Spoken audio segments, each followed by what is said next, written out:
Hello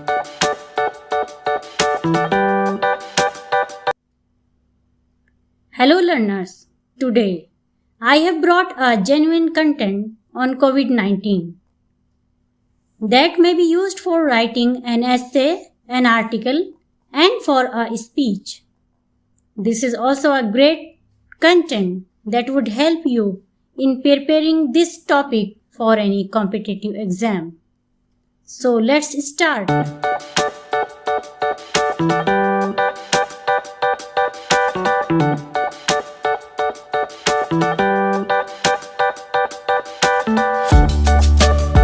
The World Health Organization (WHO) on March 11, 2020 has declared the COVID-19 outbreak a global pandemic as novel coronavirus continues to rapidly spread worldwide. In this regard, WHO Director General remarked, "Pandemic is not a word to use lightly or carelessly. This is not just a public health crisis.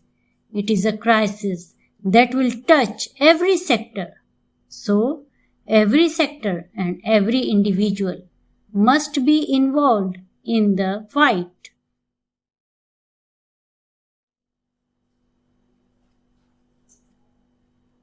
COVID crisis continues to have a significant adverse impact on lives, livelihood, and economy. Therefore, the COVID-19 world needs to accede towards well-being of people and the productivity of nature. Steps have to be taken in quickest and surest way to revive the health of our fellow citizens, revitalize our economy, and accelerate job opportunities. World has to address both growth and inequality issues for achieving higher sustainable growth and well-being, specifically in larger populated countries.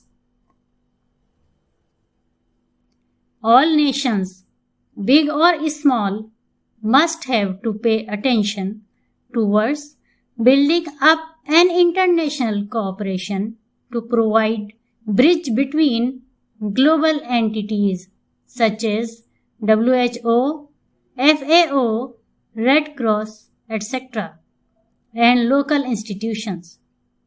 The available resources must be mobilized before it is too late to avoid the irreversible damage to the lives of people.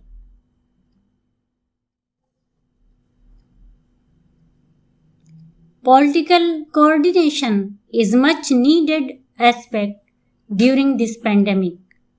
Every political organization has to rise above party level differences and have to evolve synergies that would help overcome the shortage of critical resources like healthcare centers, testing kits, ventilators, and PPEs, etc. The pandemic has deepened the endemic division of our society. We should not fragment it further by fostering one's own claim. The virus will not hesitate to cross any wall we raise to protect our own interest. Hence, all political units at different levels must reaffirm the spirit of cooperation. There is a hard time ahead, and a lot depends on what we think and what we do. Sound vaccination strategy and calibrated response that balances lives and livelihood is urgent. No one is safe unless all of us are safe. The only solution seems to be vaccination and remove sheer ignorance. The pandemic has provided mankind an opportunity to mend its ways. The crisis can be used as a chance to create universal healthcare facilities for all. To cope up with the pandemic challenge, countries have to take whole of government, whole of society approach and build around comprehensive strategy to prevent infections, save lives and minimize impacts and to protect citizens of the world. Lastly, we may sum up with the words of WHO Director General as he stated, "We are in this together to do the right things with calm." Let us all look out for each other because we need each other. So, we have done with this essay. Keep learning and writing. And always remember, the best way to predict the future is to create it. Thanks for watching.